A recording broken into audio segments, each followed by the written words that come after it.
UP चुनाव के पहले चरण में 11 जिलों के 58 सीटों पर पड़े वोट, करीब 60% वोटिंग। कैराना में वोटिंग के लिए उमड़ा लोगों का हुजूम, 75% से ज्यादा वोटरों ने किया मताधिकार का प्रयोग। मुजफ्फरनगर जिले में बम्पर मतदान, करीब 65% मतदाताओं ने किया मताधिकार का इस्तेमाल। गाजियाबाद जिले में सबसे कम वोटिंग, करीब 54% वोटरों ने किया मताधिकार का प्रयोग। गौतम बुद्ध नगर जिले में 56% मतदान और सीट पर सिर्फ 50% वोटिंग।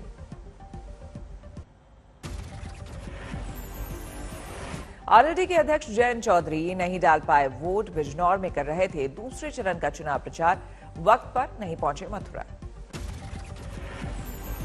वोट नहीं करने को लेकर बीजेपी ने जयंत चौधरी पर साधा निशाना। केशव मौर्य बोले, नहीं आता लोकतंत्र का सम्मान करना, का प्रयोग नहीं करना, लोकतंत्र की ताकत को, जो हमारे देश की सबसे बड़ी ताकत है, उसका सम्मान करना नहीं माना जाएगा। यूपी के मंत्री श्रीकांत शर्मा ने मथुरा में डाला वोट, गोवर्धन के गिरिराज मंदिर में की पूजा, जीत की जताई उम्मीद। केंद्र कानून राज्य मंत्री और करहल से बीजेपी उम्मीदवार एसपी सिंह बघेल ने आगरा में डाला वोट, मतदान से पहले की पूजा।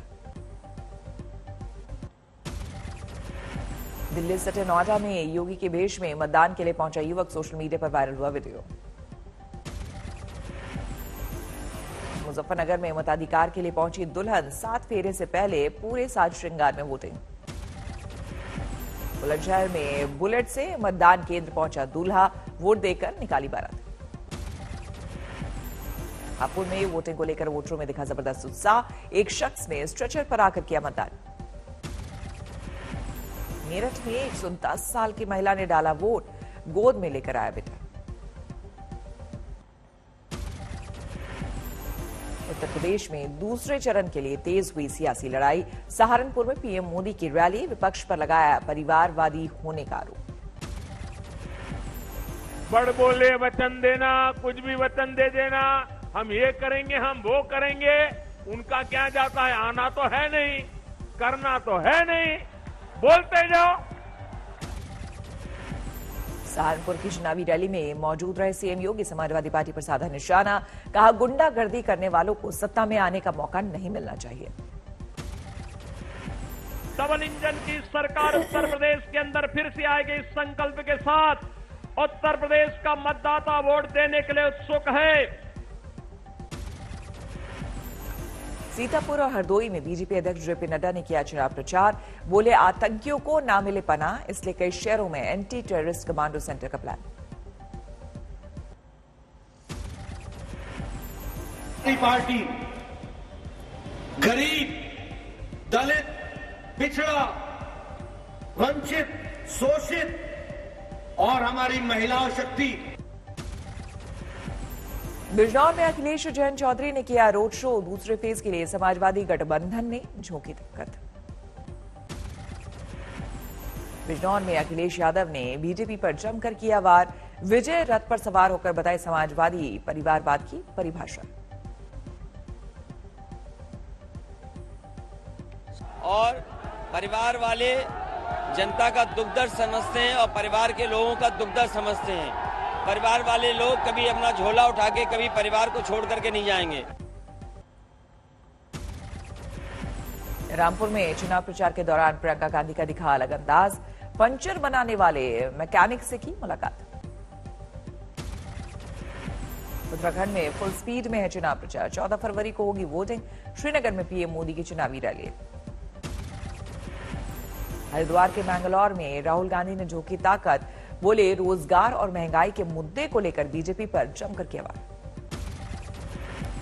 घर घर जाकर प्रचार कर रहे हैं उत्तराखंड के सीएम पुष्कर सिंह धामी, चंपावत से बागेश्वर तक लोगों से मांगे वोट। काशीपुर के चामुंडा मंदिर पहुंचे उत्तराखंड के मुख्यमंत्री पुष्कर सिंह धामी, चुनाव प्रचार के बीच निकाला वक्त। हिजाब विवाद में कर्नाटक हाईकोर्ट का बड़ा निर्देश, सोमवार तक स्कूल और कॉलेज में किसी भी धार्मिक पोशाक में आने की मनाही। सोमवार को हिजाब विवाद पर फिर सुनवाई करेगा कर्नाटक हाईकोर्ट, तब तक स्कूल कॉलेज खोलने के निर्देश। यूपी चुनाव में हिजाब विवाद को लेकर सियासत जारी। सहारनपुर की रैली में पीएम मोदी बोले, मुस्लिम महिलाओं को बरगला रहे हैं वोट के ठेकेदार।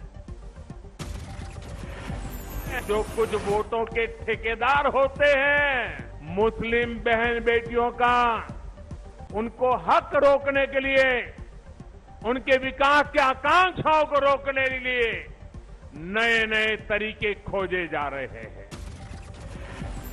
बरेली की रैली में ओवैसी ने हिजाब के मुद्दे को लेकर बीजेपी को घेरा। बोले, झूठा है मुस्लिम महिलाओं से मोहब्बत का दावा। प्रधानमंत्री जी, आपका मुस्लिम महिलाओं से मोहब्बत का दावा फरेब है, झूठ है। हिजाब विवाद को लेकर बीजेपी ने कांग्रेस को घेरा। कानपुर में अनुराग ठाकुर बोले, चुनाव के बाद गायब हो जाएगा मुद्दा। और हर बार चुनाव से पहले वो कोई ना कोई नया एजेंडा लेकर आते हैं और चुनाव के बाद टाई फिक्स हो जाता है। हिजाब विवाद पर जारी है विरोध प्रदर्शन। दिल्ली में कर्नाटक भवन के खिलाफ बीजेपी के खिलाफ एआईएसए का हल्ला बोल। बिहार के किशनगंज में सुनाई दी कर्नाटक के हिजाब विवाद की गूंज। मुस्लिम युवतियों ने शहर में निकाला जुलूस। रांची के कॉलेज में हिजाब के समर्थन में उतरे छात्र तख्तियां लेकर प्रिंसिपल के चेंबर तक पहुंचे। कांग्रेस पर प्रधानमंत्री मोदी के हमले को लेकर प्रियंका गांधी का जवाब। कहा, अतीत में फंसे हैं पीएम, गरीब, किसान, युवा सब बेहाल।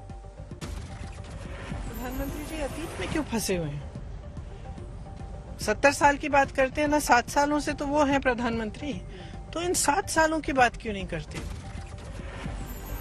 हरिद्वार की रैली से राहुल गांधी ने पीएम मोदी पर किया पलटवार। बोले, ईडी और सीबीआई से डराना चाहते हैं प्रधानमंत्री। सोचते हैं कि ईडी सीबीआई से मैं किसी को भी दबा दूं। मुझे नरेंद्र मोदी से डर नहीं लगता। फजिल्का में पंजाब के सीएम चरणजीत सिंह चन्नी की रैली। लोगों से बोले, आपने 100 दिन देखे, 5 साल के लिए दे मौका। लखीमपुर कांड में मुख्य आरोपी और गृह राज्य मंत्री अजय मिश्रा के बेटे आशीष मिश्रा को राहत, हाईकोर्ट से मिली जमानत। आशीष मिश्रा की जमानत को लेकर कांग्रेस ने बीजेपी को घेरा। प्रियंका गांधी बोली, नैतिकता का ध्यान रखे सरकार। आशीष मिश्रा की जमानत को लेकर बीजेपी पर अखिलेश यादव का हमला। लिखा, खबरदार रहना जुल्मी हुकूमत की सियासत से। टिकट कटने के बाद बलिया से बैरिया के विधायक ने छोड़ी बीजेपी। वीआईपी में हुए शामिल, पार्टी ने बनाया उम्मीदवार। मणिपुर में बदली विधानसभा चुनाव की तारीख 28 फरवरी को होगी पहले फेज की वोटिंग और 5 मार्च को दूसरे फेज का मतदान। जेल से रिहा हुए जेजेपी के राष्ट्रीय अध्यक्ष अजय सिंह चौटाला, जेबीटी शिक्षक भर्ती घोटाले में हुई थी सजा। अजय चौटाला की रिहाई के बाद जेजेपी कार्यकर्ताओं में खुशी की लहर। अंबाला में जमकर बना जश्न। बाहुबली मुख्तार अंसारी ने जेल से ही भरा पर्चा। एसबीएसपी ने बनाया उम्मीदवार। पटना में लालू की मौजूदगी में आरजेडी कार्यकारिणी की बैठक। तेजस्वी यादव को सौंपी जा सकती है पार्टी की कमान। विदेश से आने वाले लोगों के लिए स्वास्थ्य मंत्रालय ने जारी की नई गाइडलाइंस। जरूरी नहीं होगा 7 दिन का होम क्वारंटीन। विदेश से आने वाले यात्रियों को 14 दिन तक करनी होगी सेल्फ मॉनिटरिंग। पूरी तरह वैक्सीनेटेड लोगों को आरटीपीसीआर नेगेटिव रिपोर्ट दिखाना भी नहीं होगा जरूरी। 82 देशों को जोखिम वाले देशों की सूची से किया गया बाहर। 14 फरवरी से लागू होगी नई गाइडलाइंस। लगातार घट रहे हैं कोरोना के नए मामले। एक दिन में 67,000 से ज्यादा नए मरीज। 24 घंटे में 1,241 लोगों की मौत। हरियाणा के स्कूलों में लौटी रौनक। पहली से 9वीं तक खुले स्कूल और बच्चों को सैनिटाइज करने के बाद मिल रही है एंट्री। पानीपत में नहर में गिरी तेज रफ्तार कार। पानी में डूबने से 3 की मौत, 1 सुरक्षित। यूपी के बांदा में भीषण सड़क हादसा। ट्रैक्टर से भिड़ी बोलेरो कार, 3 लोगों की मौत। इंदौर में नशीले पदार्थ की तस्करी के आरोप में रेलवे का कर्मचारी गिरफ्तार। पंजाब में सप्लाई के लिए रखा अफीम बरामद। जमशेदपुर में पेड़ से लटकी मिली प्रेमी जोड़े की लाश। हत्या और आत्महत्या की गुत्थी में उलझी पुलिस। राजस्थान के सीकर में आपसी मारपीट में युवक की मौत। पैसों के लेन देन में जानलेवा विवाद। बिहार के कैमूर में अस्पताल में युवक की मौत को लेकर बवाल, गांव वालों ने सड़क पर लगाया जाम। असम के चिरांग में ड्रग्स और विदेशी सिगरेट की बड़ी खेप बरामद, 4 लोग गिरफ्तार। भरतपुर में शादियों में कन्यादान की रकम को चोरी करने वाला बदमाश गिरफ्तार, पुलिस अधिकारी बनकर कार्यक्रमों में लेता था हिस्सा। फतेहाबाद के होटल में सेक्स रैकेट का भंडाफोड़, होटल मालिक सहित 4 युवक और 1 युवती गिरफ्तार। इंदौर के एनएचडीसी गेस्ट हाउस पर बड़ी कार्रवाई, अवंतिका गैस लिमिटेड के मैनेजर को रंगे हाथों पकड़ा। राजस्थान के करौली में कोहरे ने बढ़ाई सर्दी, हाईवे पर हेडलाइट जलाकर चल रही गाड़ियां। मध्य प्रदेश के टीकमगढ़ में अचानक बदला मौसम का मिजाज, शीतलहर ने बढ़ाई सर्दी। आज अहमदाबाद में भारत और वेस्टइंडीज के बीच तीसरा वनडे सीरीज में टीम इंडिया 2-0 से आगे। चाइनामैन गेंदबाज कुलदीप यादव को भी मिल सकता है मौका, चहल को दिया जा सकता है आराम। 460 अंकों की बढ़ोतरी के साथ 58,926 पर बंद हुआ सेंसेक्स, 142 पॉइंट्स बढ़कर 17,605 पर बंद हुआ निफ्टी।